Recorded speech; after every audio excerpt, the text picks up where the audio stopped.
Yogyakarta sebagai ibu kota sastra merupakan impian besar bagi kita. Berbicara dengan impian dan masa depan sastra tidak lepas dari generasi penerus sastra, tentunya anak-anak yang bergelut dengan sastra. Halo para pecinta sastra anak, Anda kini berada di panggung kata, tempatnya menggali keindahan kata-kata di tengah gemerlap kota Yogyakarta. Bersama kami, jelajahi dunia ajaib anak dalam bersastra, di mana cerita-cerita menari dan kata-kata menjadi teman setia.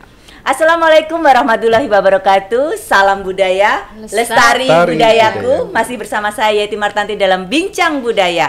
Kita akan mengupas salah satu aktivitas kebudayaan di kota Yogyakarta, yaitu sastra untuk anak-anak.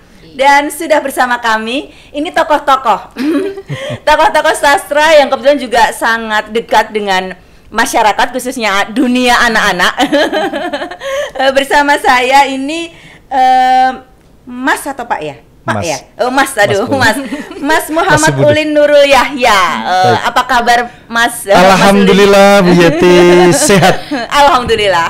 Selalu semangat ya Pak ya? Semangat. Dan ini juga keren, luar biasa. Karena begitu membaca aktivitas seharinya, wah, mengajar di satu sekolah yang memang khusus untuk anak-anak yang punya keterbatasan ya, tapi mereka punya semangat yang luar biasa. Bersama saya Ibu Perwita Nugrahati Supriyatna atau yang biasa dipanggil Bu Wita. Apa kabar Bu Wita? Luar biasa Bu, terima kasih. Sehat selalu, tentunya selalu semangat juga. Karena kesehatan itu penting. Jadi Betul. kita harus menjaga kesehatan, semangat. Nah, menjaga kesehatan ternyata imunitas itu dijaga itu juga dengan aktivitas yang produktif, kemudian kita melakukannya dengan senang. Bergembira. Jadi kalau kita bekerja itu harus riang gembira. Ya, ini kebetulan topik kita pada hari ini tentang penggerak sastra anak. Tapi mungkin sebelum itu perlulah kita tahu kesehariannya Mas Ulin nih, apa sehari-harinya, biar mungkin pada oh iya bener nih, relate nih dengan apa yang kemudian dilakukan aktivitas seharinya gitu. Ya, perkenalkan saya Ulin, dipanggil Om boleh, Mas boleh, Kak boleh, Kak boleh lah, tergantung yang memanggil ya. Ya, aktivitas saya bersama adik-adik di Sanggar Jazz Yeti, Jogja Acting Studio yang beralamatkan di Patangpuluhan Wirobrajan, Yogyakarta. Di sana anak-anak belajar storytelling, belajar public speaking, belajar acting. Nah, di situ anak-anak juga berkegiatan dekat dengan dunia sastra tentunya, di seni pertunjukan ya, sastra pertunjukan ya. Anak-anak berlatih puisi, berlatih drama, dan kemudian ada operet yang nuansa dramanya mungkin ada nuansa hiburannya gitu. Nah, saya bersama mereka gitu. Betul, saya setuju sekali kalau kesehatan itu utama, dan dengan aktivitas bersama anak-anak itu imun kita menjadi lebih karena kalau anak-anak itu kan selalu banyak hal yang kemudian dilakukan tuh ya gembira, senang, kayaknya nggak ada yang dipikir gitu ya.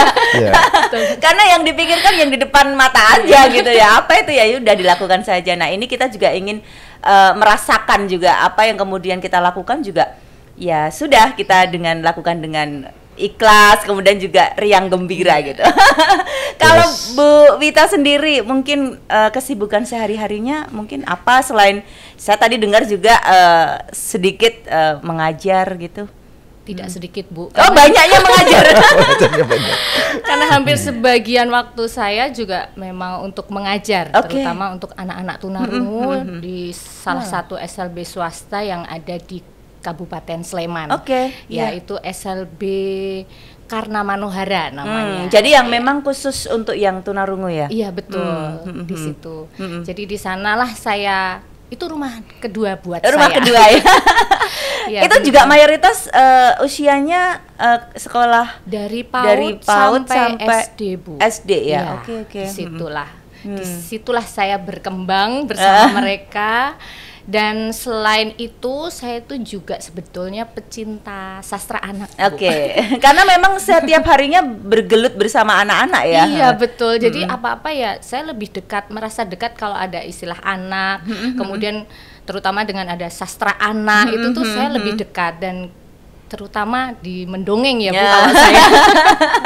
Justru sebenarnya deket ya kalau mendongeng itu, karena biasanya kan kalau mungkin mohon maaf kalau berbicara dengan anak-anak yang kebetulan di sekolah begitu kan harus dengan bahasa-bahasa isyarat, bahasa-bahasa tubuh, sehingga kalau mendongeng itu kan biasanya juga sangat menekankan pada mimik, kemudian juga tubuh kita untuk kemudian bisa mengeksplorasi apa yang kemudian ingin kita sampaikan begitu kan. Semua bergerak. Semua bergerak ya. Ini menarik sekali. Nah, ini mungkin kembali ke Mas Ulin kaitannya dengan sastra anak sendiri. Sebenarnya bagaimana sih waktu itu Mas Ulin kemudian bisa menggerakkan anak-anak begitu, khususnya di lingkungan sekitar dulu mungkin ya bergelutnya itu untuk kemudian bisa senang gitu, gemar gitu terhadap sastra itu sendiri gitu. Ya, sebenarnya saling gayung bersambut, Ibu. Jadi kebetulan di Jogja ini tidak henti-hentinya ada kompetisi. Nah, kompetisi itu diikuti oleh siswa-siswa sekolah, baik sekolah dasar, SMP maupun SMA ya. Jadi memang dari situ juga mereka itu dijadiin semacam kayak duta kompetisinya sekolah begitu. Nah, kemudian mereka kebetulan juga bergabung di Sanggar, ada kompetisi seperti yang dilaksanakan atau yang diadakan oleh Dinas Kebudayaan. Ada kompetisi bahasa dan sastra kan yang setiap tahun rutin itu, dan mereka berlatih gitu. Mereka berlatih di Sanggar, baik ada yang belajar geguritan, belajar cerka, kemudian ada sesorah, kemudian ada apa lagi itu ya, mocopat gitu. Nah, dari situ kemudian saling getok tular ketika mereka juga berhasil mengikuti kompetisi dan berhasil juara gitu. Dan getok tular antar teman di sekolahnya, bahkan dari sekolah ke sekolah gitu. Kowe kok iso juara ki? Latihanmu kayak opo kan gitu istilahnya gitu. Seperti apa dan di mana latihannya, dan disitulah akhirnya ya bersyukur ya dari momen-momen tersebut, event-event kompetisi tersebut, Sanggar menjadi lebih regeng dan lebih banyak diminati anak-anak, Bu. Jadi gayung bersambut sebenarnya antara Sanggar dengan sekolah. Kebetulan juga latihannya di Sanggar ini di weekend, ya hanya Sabtu Minggu. Mereka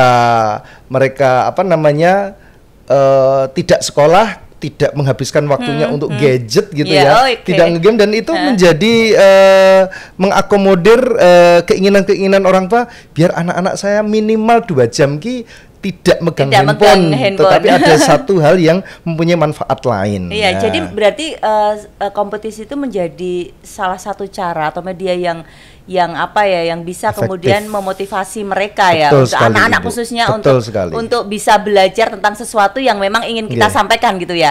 Oh, bahkan jadi ada ribetnya, Bu. Oke. Dari anak-anak yang terutama mereka sudah kelas 4, 5, 6 atau SMP kelas 1, 2, 3, mereka yang berhasil mendapatkan kejuaraan di 3 besar, itu ribetnya adalah nilai kejuaraan itu mendapatkan poin tambahan kelulusan. Nah, itu yang menarik ya. Itu jadi menarik. Itu menarik. Menariknya nggak hanya untuk anak saja, tapi juga orang tua, sehingga orang tua juga termotivasi, karena tanpa orang tua juga sebenarnya kan anak ini juga kemudian tidak punya motivasi untuk kemudian belajar sesuatu yang mungkin biasanya hanya di lingkungan akademisi saja gitu. Nah, ini menarik sekali apa yang disampaikan Mas Ulin. Mungkin kita kembali ke Bu Wita. Tapi mungkin sebelum yang Bu Wita, kita akan jeda sejenak setelah berikut ini.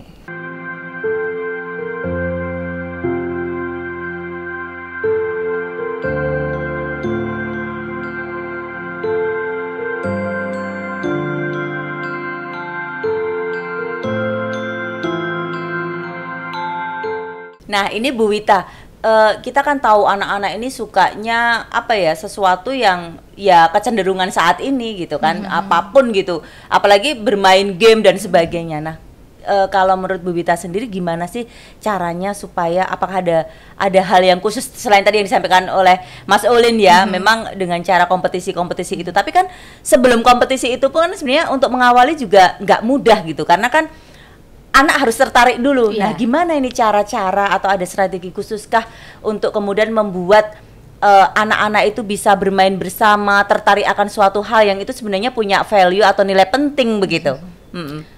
Kalau menurut saya secara pribadi itu kita perlu ada sebuah wadah ya. Wadah di mana anak-anak tuh bisa mengenal. Nah, kalau tidak kenal maka tak sayang gitu kan ya. Jadi kalau pengalaman saya dengan mengumpulkan anak di dalam suatu tempat, entah itu sanggar, entah itu ada event-event tertentu yang diadakan, itu kan sebagai bentuk pengenalan. Kemudian mungkin saat itu mereka sekedar menonton, sekedar didorong sama ayo nonton gitu ya. Tapi kemudian mungkin ada ketertarikan dari salah satu, misalnya ini khususnya sastra, itu entah oh aku lebih seneng ke membaca cerkak nih, kok keren gitu. Aku kok seneng ke mocopat, oh aku kok seneng ya dengerin dongeng gitu. Nah, berawal dari hal-hal seperti itulah, dari awal berkumpul seperti itu bisa memunculkan bakat-bakat yang mungkin belum mereka sadari, termasuk saya. Nah, itu khusus untuk dongeng sendiri Bu Wita, kan masing-masing orang itu kan dalam membawakan atau cara untuk kemudian bisa menyampaikan kepada masyarakat ataupun anak-anak itu kan berbeda ya. Nah, ini apakah ada sesuatu yang khusus gitu yang disampaikan Bu Wita gitu pada saat kemudian mendongeng, sehingga anak-anak kok kalau ada Bu Wita yang mendongeng itu mungkin wah jadi ayo kita harus ke sana gitu. Karena mungkin beda gitu loh cara mendongengnya tuh. Ya sebenarnya kan masing-masing punya hal-hal yang sendiri, gaya style yang berbeda gitu. Gimana ini Bu Wita? Kalau saya yang pertama adalah diri saya sendiri ya, mungkin hati saya. Karena mungkin pengaruh juga itu ya, mengajar ya di tempat yang sekolah itu ya, jadi mungkin lebih ekspresif gitu. Iya, betul. Memang secara jujur aja ya Bu, saya itu berawal dari kompetisi sebetulnya. Dari awal anak saya mau saya ikutkan kompetisi ini yang diadakan Dinas Kebudayaan gitu. Cuman karena dia memang belum kenal, jadi saya mencoba untuk mendampingi, memotivasi dengan saya ikut. Kebetulan kegiatan itu ada wadahnya sih buat saya gitu ya. Untuk usia saya tuh ada. Jadi kita sama-sama berjuang. Awalnya seperti itu Ibu. Kemudian saya digandeng sama Dinas Kebudayaan untuk terlibat dalam event-event. Itu juga menyenangkan banget buat saya gitu, karena saya bisa interaksi langsung, karena kalau kompetisi saya interaksinya sama juri ya. Kalau ini langsung anak-anak ya. Anak-anak, dan respon anak luar biasa. Itu nambah semangat kita untuk menyampaikan ya. Iya, jadi interaksi sebetulnya. Kuncinya adalah interaksi antara mata dengan mata, hati dengan hati begitu nggih. Kemudian juga kreatif dalam artian kita mau pakai apa nih supaya anak-anak tertarik. Dengan media seperti alat peraga, itu andalan saya. Ya, saya punya andalannya itu alat peraga. Ada alat peraganya ya. Itu tambah untuk menarik ya. Oh iya, sangat sekali. Kemudian ekspresi. Ya kita nggak mungkin cerita sama anak datar-datar saja ya. Harus lah. Iya, intonasi juga. Suara yang mungkin yang punya keterampilan suara yang bisa dirubah-rubah itu menjadi nilai tersendiri untuk menarik mereka. Mungkin apa yang kita sampaikan tidak dalam artian mereka tidak tahu persis alur ceritanya gimana sih, tapi satu atau dua nilai yang mereka tangkap dari dongeng yang saya sampaikan itu akan membangun diri mereka untuk menjadi orang-orang yang lebih baik nantinya gitu. Itu sih harapan saya ya. Dan keberhasilan message atau pesan yang disampaikan tuh kadang anak-anak menirukan kan. Jadi betul. Kadang kan udah selesai mendongengnya terus dia menirukan apa gitu yang menjadi cara atau stylenya pendongengnya itu loh. Sambil jalan gitu, sambil sama teman-temannya biasanya kan gitu. Nah ini berarti ini berhasil nih masuk ini. Nah ini mungkin menarik sekali tadi apa yang disampaikan oleh Bu Wita. Tapi ini kembali ke Mas Ulin gitu. Kita kan tahu anak-anak sekarang itu kan orangnya kalau cuman ngobrol gitu kan bosenan gitu ya, bosenan, kemudian ya sudah biasanya main gadget dan sebagainya kan gitu. Nah untuk bidang sastra ini kan juga sebenarnya dianggap dianggap susah gitu kan. Kalau sastra itu sendiri kan dianggap susah karena ya seperti misalnya dalam bahasa aja, bahasa Jawa gitu kan.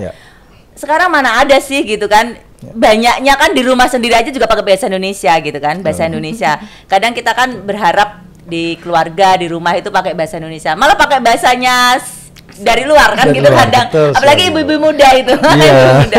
Tapi ya itulah perkembangan zaman. Tapi sebenarnya kan kalau bicara bahasa Jawa kemudian juga sastra ini kan terkait dengan bagaimana kita punya identitas ya, yang membangun karakter juga gitu kan sebenarnya.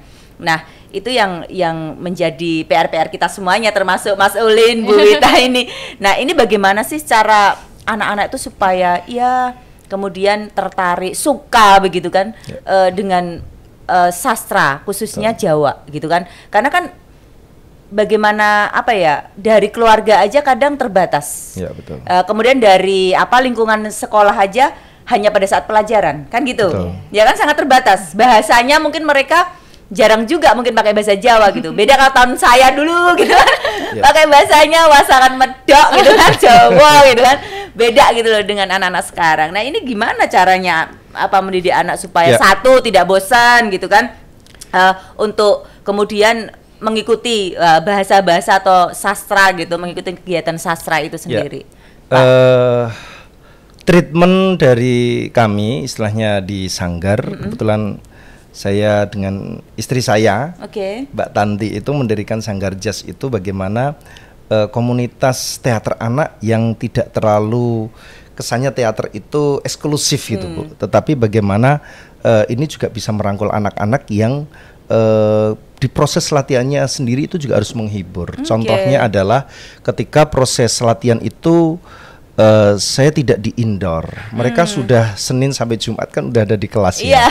Jadi harus. Kemudian mereka sering saya ajak latihan alam Bu. Ruang-ruang terbuka. Ruang-ruang terbuka bahkan seperti saya bisa memanfaatkan di stadion seperti di Mandala Krida. Oh ya? Anak-anak saya pegangin naskah tapi sambil jalan-jalan. Oh, menarik. Saya ikut dong. Moco geguritan, moco cerkak tapi sambil jalan-jalan. Bahkan itu akan menjadi hal yang menjadi tontonan menarik juga Bu. Liane do olahraga gitu kan, jogging gitu. Ini kok ono sing jogging nganggo ngoceh gitu istilahnya gitu. Dalam tanda petik gitu. Mereka kok apa ini ya seperti itu. Dan itu ternyata ketika berlatih bersama, berkolaborasi dengan teman-teman satu sanggar, saya ajak ke tempat yang terbuka itu menjadi satu hal yang berbeda, membuat sesuatu tantangan, challenge, tetapi menghibur. Sekali waktu saya ajak ke Alkit, ke lapangan gitu. Liane do jajan kuliner, ini latihan gitu. Sambil setelah latihan mereka jajan. Tetap sama aja gitu ya. Ini kan happy Bu. Ini kan happy. Yang dibaca adalah sastra Jawa ya. Ada cerkak, ada geguritan, ono mau copat. Tapi mereka sambil jalan-jalan gitu. Salah satu menguji mental mereka. Berani di tempat terbuka ya. Tempat terbuka, melatih fokus di tengah keramaian. Lomba sastra bahasa dan sastra ini kan kadang di Taman Pintar nih kan, contoh di Taman Pintar, di tempat air menari gitu, ya kan, itu kan terbuka. Orang lalu lalang, gimana caranya dia tetap fokus dengan materi? Untungnya anak-anak sudah terlatih seperti itu Bu. Nah selain dan itu menguji mereka juga untuk apapun berhadapan dengan publik, gitu kan. Gitu. Terus kemudian follow up-nya juga selain itu saya bekerja sama dengan venue-venue seperti di mall-mall. Bagaimana anak ini juga akrab kan sama mall Bu. Di mall tapi baca geguritan Bu.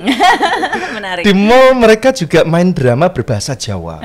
Gitu. Jadi dan kemudian dramanya juga ada unsur koreografinya, ada unsur tembangnya, ada nyanyiannya, ada musikalnya. Jadi di situ anak-anak juga merasa bahwa sastra itu tidak berat, sastra itu tidak rumit gitu, gitu. Mungkin kalau di pelajaran teori gitu ya, oh ternyata teori ini ketika dipraktekkan juga menarik gitu kan, juga ternyata bisa diterima di mall yang terkesan istilahnya berjarak dengan sesuatu istilahnya sastra itu sendiri gitu kan. Ternyata ini bisa ngeblend. Terus kemudian saya juga tematik juga, artinya kemarin baru saja saya bersama anak-anak di Sanggar Jazz tampil di salah satu mall di Jogja. Temanya adalah libur sekolah. Libur gitu. sekolah. Libur sekolah. Mereka tetap perform, tetap berkegiatan, berliterasi gitu kan. Yang mungkin yang lain pada piknik keluar kota boros ngabisin duit. Di mall, nah, ada nilainya ya. Ada nilai, ada portofolio juga. Itu Bu Yati. Menarik. Jadi ini cara saja sebenarnya ya supaya sesuatu yang rumit itu menjadi simpel dan mudah gitu kan. Diterima, terutama kontekstual lah, diterima oleh anak-anak ya. Harusnya seperti ini caranya, jangan dipaksakan metode untuk remaja, dewasa, untuk anak-anak kan gitu, beda ya. Menarik sekali, tapi mungkin kita akan ngobrol setelah yang satu ini.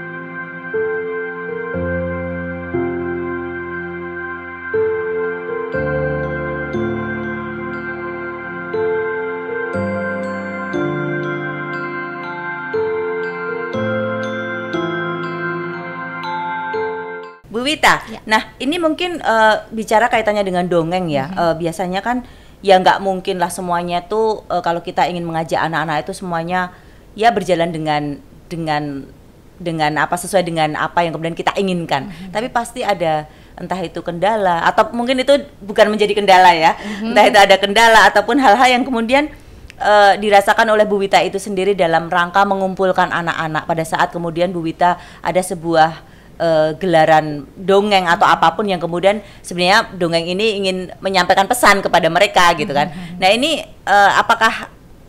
apakah ada kendala-kendala gitu yang kemudian menjadi sesuatu yang wah jadi ini harus diatasi gitu kan, harus diatasi ini terkait dengan hal tersebut gitu. Kalau namanya berhubungan dengan anak-anak terutama mendongeng, saya tidak bisa mengatakan bahwa ini sebuah kendala atau apa.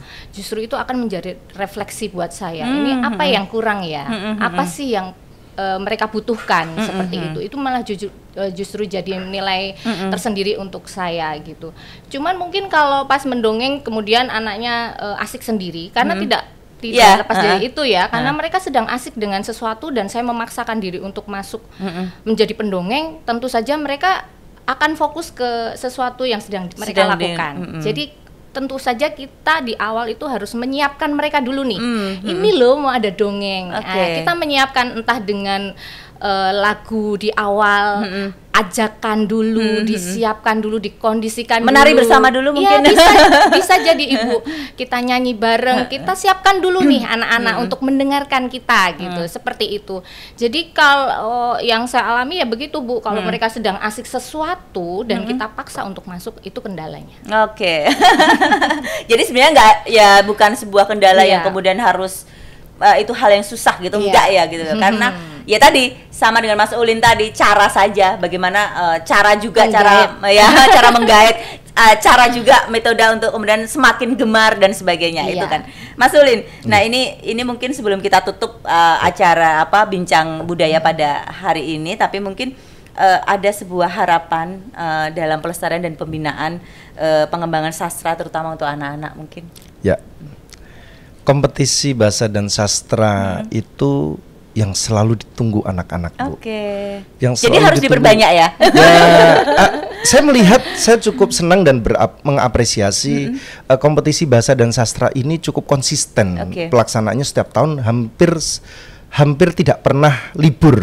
Gitu, selalu ada. Beberapa tempat kan juga mengadakan, Bu. Ada yang belum lama juga di Filsafat UGM kemarin juga mengadakan juga ya, ada lomba mocopat dan geguritan gitu. Tapi itu kayaknya baru perdana. Nah, artinya berarti ini kan juga menginspirasi oleh instansi dan lembaga lain gitu. Betul. Dan saya juga ngikutin Festival Sastra Bahasa dan Sastra ini dari 2018. Waktu membimbing Binar, waktu itu dia mewakili Disbud Kota dan juara 1 lomba geguritan kelas 2 SD, Bu. Dan sampai konsisten sekarang kelas 7 SMP itu masih mengikuti gitu. Dan ini juga diikuti anak-anak yang lain. Bahkan yang menjadi satu hal yang mengejutkan adalah beberapa anak-anak sanggar saya ini yang notabene lidahnya bukan lidah Jawa, Bu. Kan macam-macam heterogen. Mereka ada yang dari Sumatera, ada dari Padang, ada dari Riau, tapi bisa berhasil juara sesorah, Bu. Wah, itu itu membanggakan. Kan, ya, artinya ini harapan kami adalah event-event seperti ini cukup sangat membantu dan lebih dilestarikan lagi. Mungkin ajangnya juga sebenarnya sudah ada sih selain kompetisi. Kemarin Festival Sastra Yogyakarta juga anak-anak Sanggar Jazz juga cukup berkolaborasi juga dengan Mas Paksi waktu itu ada Bu Yeti juga di Balai Bahasa gitu kan. Artinya di sini mungkin bisa jadi lebih banyak lagi, itu lebih bersyukur lagi lah. Oke, nanti itu akan kita buktiin lebih banyak gitu dan gitu. juga memotivasi untuk lembaga lain untuk melakukan hal yang sama gitu. Termasuk sastra di kampung kota Bu yang kemarin keliling. Oh iya, kita harus ini ya sastra masuk kampung-kampung itu ya mulai ini memang sudah mulai digalakkan ya. Nanti mungkin intensitasnya mungkin lebih banyak lagi ya kan. Baik, betul. Ya, ini mungkin closing statement dari Mas Ulin maupun Mbak Wita. Boleh dong Mbak Wita nanti juga gimana sih mungkin sedikit bisa menyampaikan kalau pas dongeng tuh kayak apa gitu. Itu mungkin dengan mimik, dengan ekspresi yang wah ini mungkin perlu juga tahu gitu.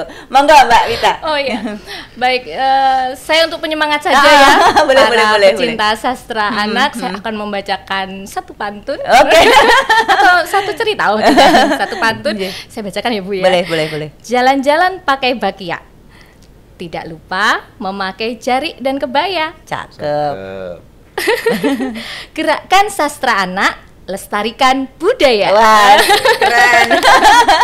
Mas Ulin. Kalau saya bukan pantun, saya pesan saja kepada bahwa sastra itu tidak rumit lagi, gitu kan. Bahwa sastra ini sangat mudah, dengan berbagai macam cara sastra lebih bisa dilestarikan lagi dan bisa dimulai dari anak-anak, karena anak-anak ini adalah masa depan yang akan melestarikan budaya dan sastra khususnya di Yogyakarta dan menginspirasi untuk anak-anak di seluruh Indonesia. Terima kasih. Terima kasih Mas Ulin, Mbak Wita sudah hadir di rumah kami di Dinas Kebudayaan Kundo Kabupaten Kota Yogyakarta dalam Bincang Budaya. Semoga nanti kita bisa ngobrol lagi. Amin. Baik Ibu. Terima kasih. Ya. Terima kasih sudah bersama kami dalam Bincang Budaya di rumah kami Dinas Kebudayaan Kota Yogyakarta. Semoga kita bisa bersama-sama lagi dengan tema-tema yang berbeda. Salam budaya, lestari budaya.